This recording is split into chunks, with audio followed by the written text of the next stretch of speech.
Baik, Pak Budi, ini berkaitan dengan adanya kebijakan terbaru dari Kementerian Perhubungan terkait pelonggaran moda transportasi. Ini juga memunculkan pro kontra di pemerintah daerah dan mempertanyakan terkait kebijakan ini. Mungkin bisa penjelasannya, Pak Budi?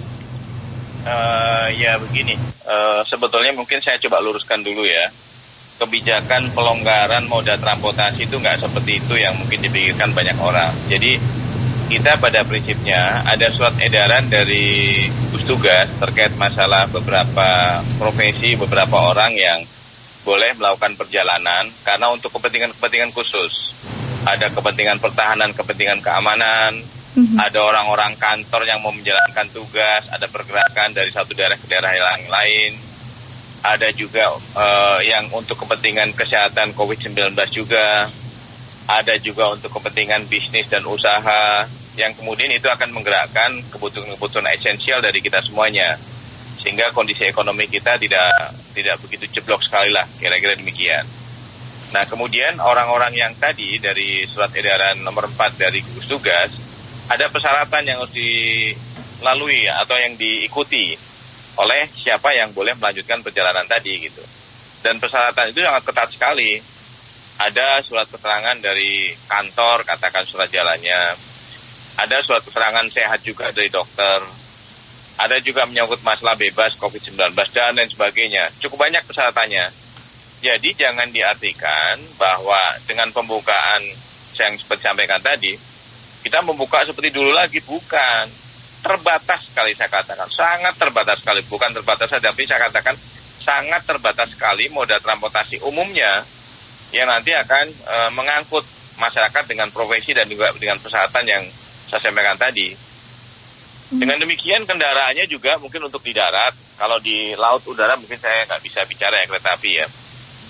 Sehingga di darat juga tidak begitu banyak nanti mobil-mobil bus termasuk operator yang diberikan katakan izin oleh kita untuk bisa melayani itu.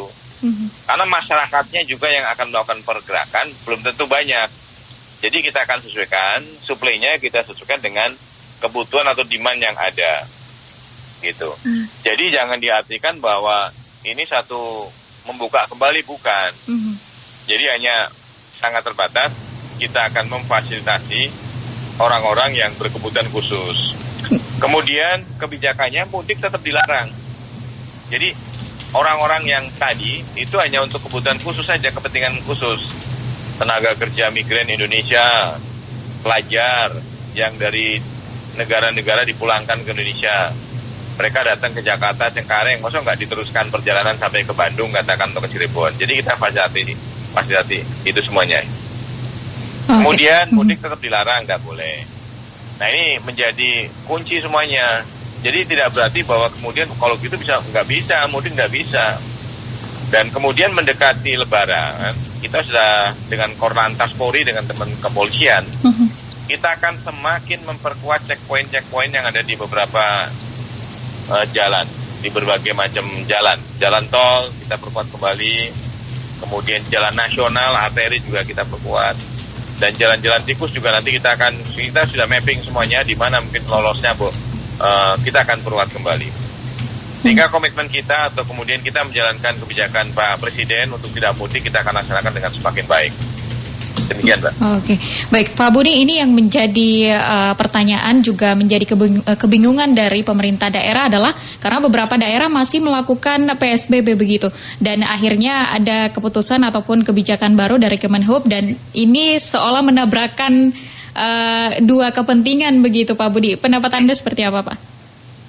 Ya kembali kepada ada dua hal ya. Satu, masyarakat yang punya kebutuhan khusus tadi dengan persyaratan yang sangat ketat sekali dan juga PSBB yang di daerah.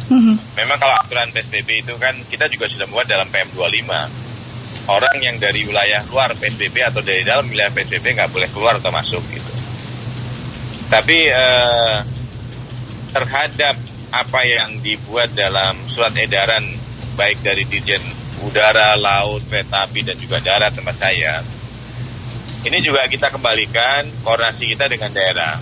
Ada daerah yang beberapa bupati juga telepon kepada saya karena untuk membuka moda transportasi daratnya yang untuk membawa penumpang dengan kebutuhan khusus, dengan persyaratan khusus tadi yang sangat ketat itu. Di Jakarta kita hanya membuka satu terminal saja, yaitu Terminal Pulau Gebang. Nah kemudian untuk kota-kota tujuan di Jawa Barat, Jawa Tengah, dan sebagainya, kita buka juga hanya sebagian kecil terminal. Tidak semuanya kita buka. Di Jawa Barat saya punya terminal sampai dengan 10, di Jawa Tengah saya punya sampai dengan 13, di Jawa Timur kita terminal tipe A-nya juga cukup banyak. Tapi tidak semua terminal kita buka, hanya terminal khusus. Tapi kalau kemudian di kota itu katakan seperti tadi Pak Bupati Banyumas telepon kepada saya, kalau bisa jangan ditujukan ke terminal Purwokerto, karena di Purwokerto masih PSBB atau kemudian Pak Bupatinya khawatir gitu. Ya bisa saja mungkin kemudian saya terminal kedatangannya tidak di Purwokerto, tapi saya dekatkan dengan wilayah itu, karena memang di sekitar wilayah Purwokerto, Cilacap, Banyumas, Purbalingga itu kan satu aglomerasi juga yang mungkin barangkali butuh dilayani, ada pergerakan masyarakat dari kota-kota Jakarta ke daerah itu. Bisa saja saya pindahkan ke Purbalingga, ada terminal Bogocari di sana, atau ke Cilacap, ada juga terminal. Jadi artinya kita tidak memaksakan kehendak, tentunya mungkin kalau daerah memberikan pertimbangan, jangan ke terminal ini, jangan ke terminal ini, saya akan pertimbangkan mungkin tidak di terminal itu, tapi kemudian yang lain. Tapi dengan catatan mungkin barangkali ya, kita tetap membantu bagi masyarakat-masyarakat yang kebutuhan khusus, punya kepentingan khusus, kepentingan keluarga, misalnya mungkin orang tua meninggal dunia, ada pergerakan dari Jakarta sampai dengan ke Cirebon, di mana mungkin, atau ke Kuningan, di mana akan saya menggunakan bus, ya kita bantu sepenuhnya. Demikian, Mbak. Oke, Pak Budi, dalam artian tidak semua transportasi ini diperbolehkan dan juga tidak semua terminal begitu dibuka. Ada kriteria khusus begitu ya, Pak Budi? Ya, demikian.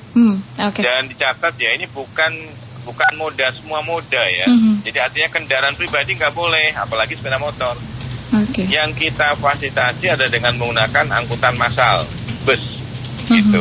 Jadi saya hanya membuka bus saja, dan paling berapa saja yang berangkat, karena belum tentu penumpangnya itu banyak.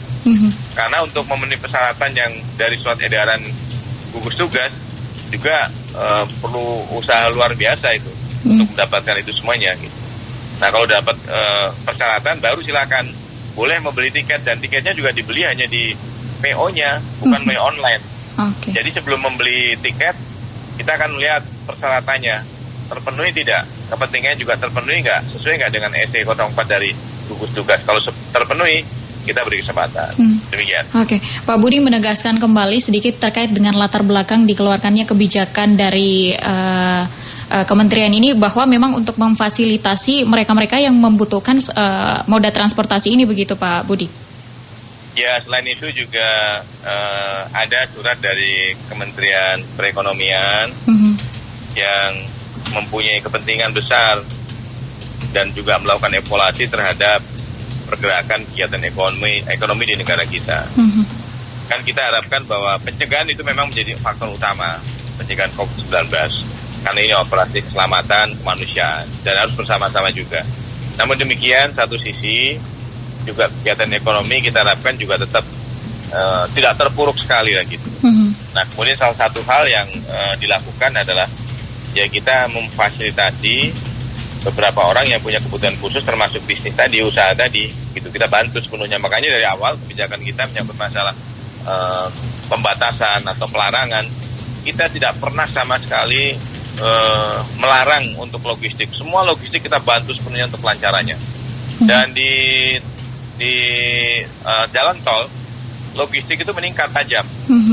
Biasanya kalau harian itu mungkin berapa persen, dengan kondisi sekarang ini di jalan tol kemarin saya koordinasi dengan Dirut Jasa Marga, kenaikannya bisa sampai sekitar 15% di satu ruas jalan tol di kitnya yang ke arah dari Jakarta ke Cikampek.